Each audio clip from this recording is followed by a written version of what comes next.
ನಮಸ್ಕಾರ ಸ್ನೇಹಿತರೆ. ಇವತ್ತು ನಾವು ಮಲೆನಾಡಿನ ಒಂದು ದಟ್ಟ ಕಾಡಿನ ಮಧ್ಯದಲ್ಲಿರುವ ಒಂದು ಅದ್ಭುತ ಪುರಾಣ ಪ್ರಸಿದ್ಧ ಮಠಕ್ಕೆ ನಮ್ಮ ಪ್ರದಕ್ಷಿಣೆಯನ್ನು ಹಾಕಿ ಅಲ್ಲಿನ ಯತಿವರ್ಯರಿಂದ ಆಶೀರ್ವಾದವನ್ನು ಪಡೆದುಕೊಂಡು ಬರೋಣ. ಅದು ಯಾವ ಮಠ ಅಂತ ವಿಡಿಯೋವನ್ನು ಕೊನೆವರೆಗೂ ನೋಡಿ ನಿಮಗೆ ತಿಳಿಯುತ್ತದೆ. ಹಾಗೆಯೇ ಪ್ರದಕ್ಷಿಣಾ ಚಾನಲನ್ನು ಇನ್ನೂ ಸಬ್ಸ್ಕ್ರೈಬ್ ಮಾಡಿಲ್ಲ ಅಂದರೆ ತಕ್ಷಣ ಸಬ್ಸ್ಕ್ರೈಬ್ ಮಾಡಿಕೊಳ್ಳಿ.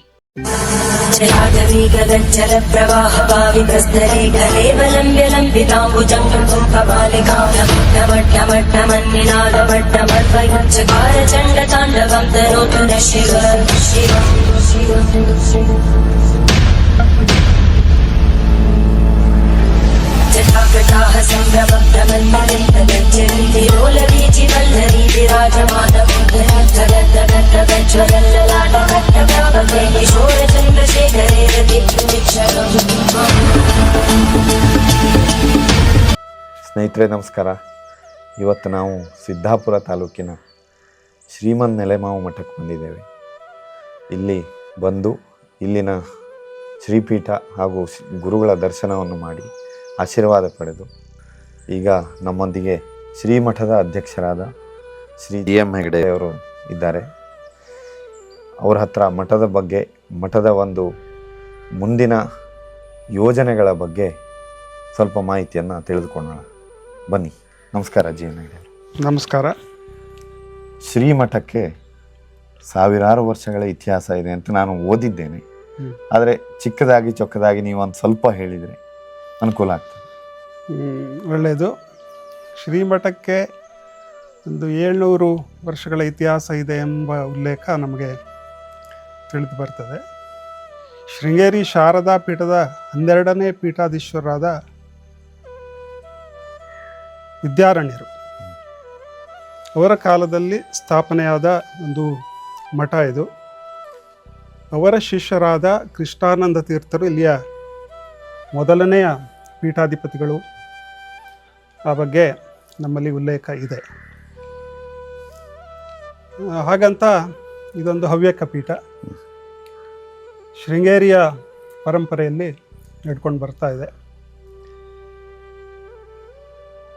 26ನೇ ಯತಿಗಳು ಈಗ ಶ್ರೀಮದ್ ಮಾಧವಾನಂದ ಭಾರತಿಗಳು ಪೀಠಾಧೀಶ್ವರರಾಗಿದ್ದಾರೆ. 2022 ಕಳೆದ 3 ವರ್ಷಗಳಿಂದ ಅವರು ನಮ್ಮ ಮಠವನ್ನು ಮುನ್ನಡೆಸ್ಕೊಂಡು ಬರ್ತಾ ಇದ್ದಾರೆ. 3 ಚಾತುರ್ಮಾಸಗಳು ಇಲ್ಲಾಗಿದೆ. ಈ ಜುಲೈ 29ರಿಂದ 4ನೇ ಚಾತುರ್ಮಾಸ ಶ್ರೀಮಠದಲ್ಲಿ ನಡೀಲಿಕ್ಕಿದೆ. ಶ್ರೀಗಳ ಮಾರ್ಗದರ್ಶನದಲ್ಲಿ ಕೆಲವೊಂದು ಕಾಲದಲ್ಲಿ ರಿಕ್ತವಾಗಿದ್ದ ಪೀಠ ಆಗಿತ್ತು. ಗುರು ಪರಂಪರೆ ಅವಿಚ್ಛಿನ್ನವಾಗಿ ಇಲ್ಲಿ ನಡೆದು ಬಂದಿರಲಿಲ್ಲ. ನಾರಾಯಣಾನಂದ ಭಾರತಿ ಸ್ವಾಮಿಗಳು ಮುಕ್ತರಾದ ನಂತರ 2022ರಿಂದ ಒಂದು 22 ವರ್ಷಗಳ ಕಾಲ ಇಲ್ಲಿ ರಿಕ್ತ ಆಗಿತ್ತು. ದೇವರ ಅನುಗ್ರಹ, ಶೃಂಗೇರಿ ಜಗದ್ಗುರುಗಳ ಅನುಗ್ರಹ, ನಮಗೆ ಒಳ್ಳೆ ಪೀಠಾಧಿಪತಿಗಳಾಗಿ ಸಿಕ್ಕಿದ್ದಾರೆ. ಅವರ ಮಾರ್ಗದರ್ಶನದಲ್ಲಿ ನಾವು ಶಿಷ್ಯರೆಲ್ಲ ಈ ಮಠವನ್ನು ಅತ್ಯಂತ ಒಳ್ಳೆಯ ಸ್ಥಿತಿಗೆ ತೆಗೆದುಕೊಂಡು ಹೋಗುವ ಅವಕಾಶವನ್ನು ದೇವರು ಒದಗಿಸಿದ್ದಾನೆ. ನಾವೆಲ್ಲ ಆ ನಿಟ್ಟಿನಲ್ಲಿ ಕಾರ್ಯಪ್ರವೃತ್ತರಾಗಿ ಕೆಲಸ ಮಾಡ್ತಾ ಇದ್ದೇವೆ.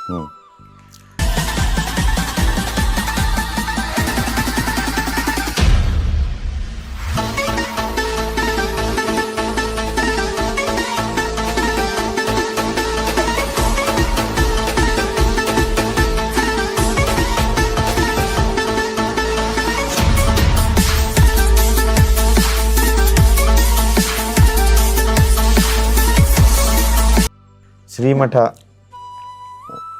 ಈಗಿನ ಒಂದು ಬೆಳವಣಿಗೆ ಅಂದರೆ ಹೊರಗಿನ ಬೆಳವಣಿಗೆ ಅಂತ ಹೇಳ್ಬೋದು.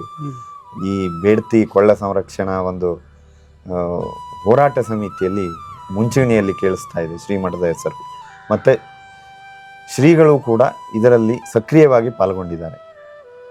ಮತ್ತು ನಮ್ಮ ಒಂದು ಈ ಅರಣ್ಯ ಪ್ರದೇಶ, ಈ ಮಲೆನಾಡನ್ನು ರಕ್ಷಿಸಲು ಶ್ರೀಗಳು ಪಣ ತೊಟ್ಟಂತೆ ಕಾಣ್ತಾ ಇದೆ. ಇದ್ರ ಬಗ್ಗೆ ನಿಮ್ಮ ಒಂದು ಅಭಿಪ್ರಾಯ? ಖಂಡಿತ ಇದರ ಬಗ್ಗೆ ಯಾವ ಸಂದೇಹನೂ ಇಲ್ಲ. ಹೇಗೆ ಸ್ವರ್ಣವಲ್ಲಿ ಶ್ರೀಮದ್ ಗಂಗಾಧರೇಂದ್ರ ಸರಸ್ವತಿ ಸ್ವಾಮೀಜಿಯವರು ಬೇಡ್ತಿ ಹೋರಾಟದಲ್ಲಿ, ಪರಿಸರ ಹೋರಾಟದಲ್ಲಿ ಅತ್ಯಂತ ಹುಮ್ಮಸ್ಸಿನಿಂದ ಅವರ ಶಿಷ್ಯರನ್ನು ಒಗ್ಗೂಡಿಸಿದಾರೋ, ಆ ಸಮಯದಲ್ಲಿ ಅವರ ಪೀಠಾರೋಹಣ ಆಗಿದ್ದ ಸಮಯದಲ್ಲಿ ಅದನ್ನು ನಿಲ್ಲಿಸುವಲ್ಲೂ ಕೂಡ ಅವರನ್ನು ಯಶಸ್ಸನ್ನು ಕಂಡಿದ್ದರು.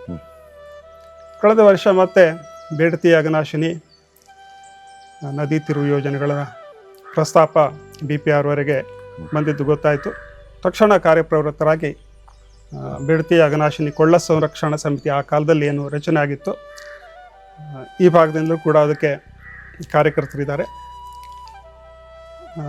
ಜನರನ್ನು ಒಗ್ಗೂಡಿಸಿ ಯೋಜನೆಯನ್ನು ಪ್ರತಿಭಟಿಸುವ ಕೆಲಸವನ್ನು ಆರಂಭ ಮಾಡಿದರು.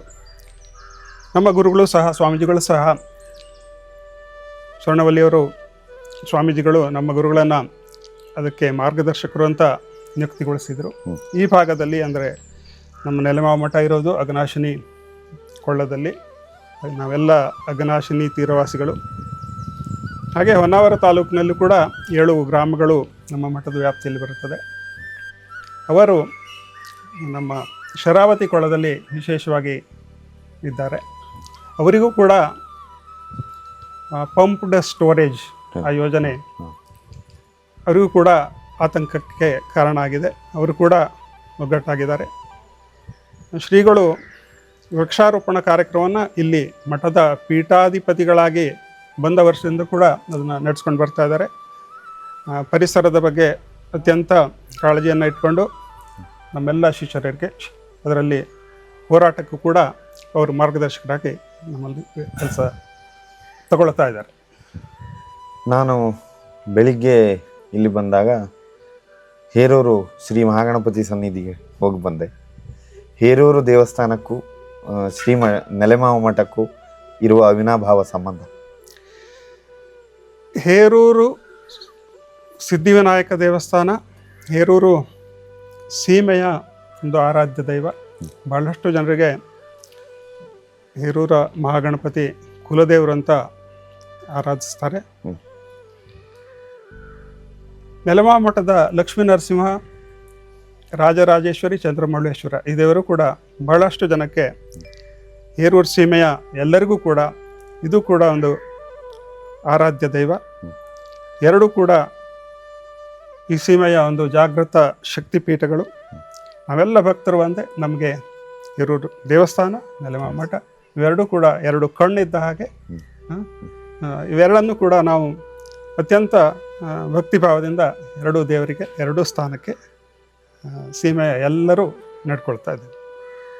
ಶ್ರೀಮಠಕ್ಕೆ ಈಗ ಪೀಠಾಧಿಪತಿಗಳು ಪೀಠವನ್ನು ಅಲಂಕರಿಸಿದ ನಂತರ ಏನೇನೋ ಒಂದು ಉತ್ತಮ ಕೆಲಸಗಳು ನಡೀತಾ ಇದೆ. ಶ್ರೀಮಠಕ್ಕೆ ಪೀಠಾಧಿಪತಿಗಳಾಗಿ ಬಂದ ನಂತರ ಗುರುಗಳು ಕಳೆದ 1 ವರ್ಷದಿಂದ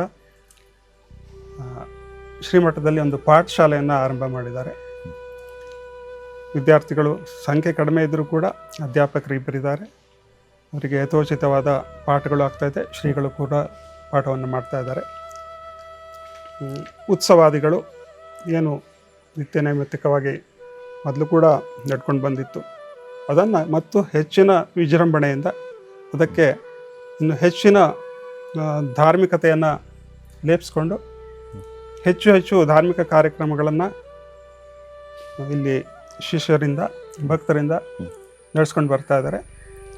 ಒಟ್ಟಿನಲ್ಲಿ ಮಾತೆಯರನ್ನು ಇಲ್ಲಿ ಭಜನಾ ಮಂಡಳಿಗಳು ಬಹುತೇಕ ಹೇರೂರು ಸೀಮೆ 1ರಲ್ಲೇ ಬಹುತೇಕ 25 ಭಜನಾ ಮಂಡಳಿಗಳಿಗೂ ಇದೆ. ಇದರಲ್ಲಿ ಮಠದಲ್ಲಿ ನಡೀತಾ ಇರೋದು ರಾಜರಾಜೇಶ್ವರಿ ಭಜನಾ ಮಂಡಳಿ. ಪ್ರತಿ ಶನಿವಾರ ಮಾತೆಯರೊಂದು 15 ಸಂಖ್ಯೆ ಇದೆ. ಪ್ರತಿ ಶನಿವಾರ ಬಂದು ಒಂದು 2 ರಿಂದ 3 ತಾಸು ಇಲ್ಲಿ ದೇವರ ಮುಂದೆ ಭಜನೆಯನ್ನು ಮಾಡ್ತಾರೆ. ಎಲ್ಲ ಕಡೆ ಆಯಾ ಭಾಗದಲ್ಲಿ ಸಮೀಪದ ದೇವಸ್ಥಾನಗಳಲ್ಲಿ ಭಜನೆ ಮಾಡುವ ಕಾರ್ಯಕ್ರಮವನ್ನು ಮಾತೆಯರು ನಡೆಸ್ಕೊಂಡು ಬರ್ತಾ ಇದ್ದಾರೆ. ಗೃಹಸ್ಥರು ಕೂಡ ಧರ್ಮನಿರತರಾಗಿ ಎಲ್ಲ ಸಹಕಾರವನ್ನು ಮಠಕ್ಕೆ, ದೇವಾಲಯಗಳಿಗೆ ನೀಡ್ತಾ ಇದ್ದಾರೆ. ಇಡೀ ಸೀಮೆಯಲ್ಲಿ ಎಲ್ಲ ದೇವಸ್ಥಾನಗಳು ಕಳೆದ ಒಂದು 5 ವರ್ಷದ ಅವಧಿಯಲ್ಲಿ ಜೀರ್ಣೋದ್ಧಾರಗೊಂಡು ಲೋಕಾರ್ಪಣೆಗೊಂಡಿದ್ದು ಲಕ್ಷ್ಮೀ ನರಸಿಂಹನ ಕೃಪೆ, ಶ್ರೀಗಳ ಆಶೀರ್ವಾದ ಅಂತ ನಾವು ಭಾವಿಸ್ತೇವೆ. ಈಗ ನೀವು ಶ್ರೀಮಠದ ಒಂದು ಆಡಳಿತ ಮಂಡಳಿಯಲ್ಲಿ ಇದ್ದು ಹಾಗೂ ಶ್ರೀಮಠದ ಪರವಾಗಿ ಆಡಳಿತ ಮಂಡಳದ ಪರವಾಗಿ ಭಕ್ತವೃಂದದಲ್ಲಿ ಏನಾದರೂ ಒಂದು ಸಂದೇಶ ಅಥವಾ ವಿನಂತಿ?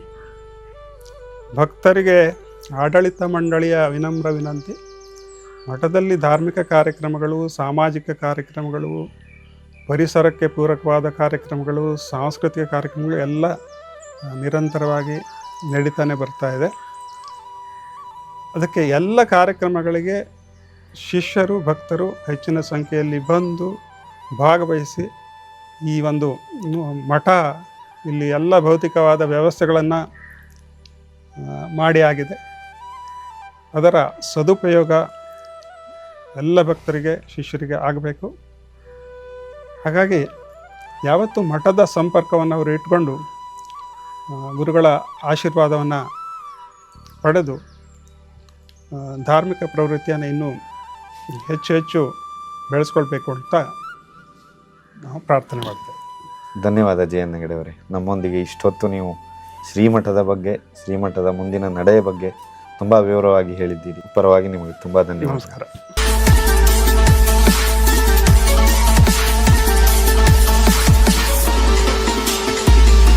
ಈ ಪವಿತ್ರ ಕ್ಷೇತ್ರ ದರ್ಶನ ನಿಮಗೆ ಇಷ್ಟವಾದರೆ ಈ ವಿಡಿಯೋವನ್ನು ಲೈಕ್, ಶೇರ್ ಹಾಗೂ ಸಬ್ಸ್ಕ್ರೈಬ್ ಮಾಡಿ. ಮತ್ತೊಂದು ಪವಿತ್ರ ಕ್ಷೇತ್ರ ದರ್ಶನದೊಂದಿಗೆ ಮುಂದಿನ ವಿಡಿಯೋದಲ್ಲಿ ಮತ್ತೆ ಭೇಟಿಯಾಗೋಣ.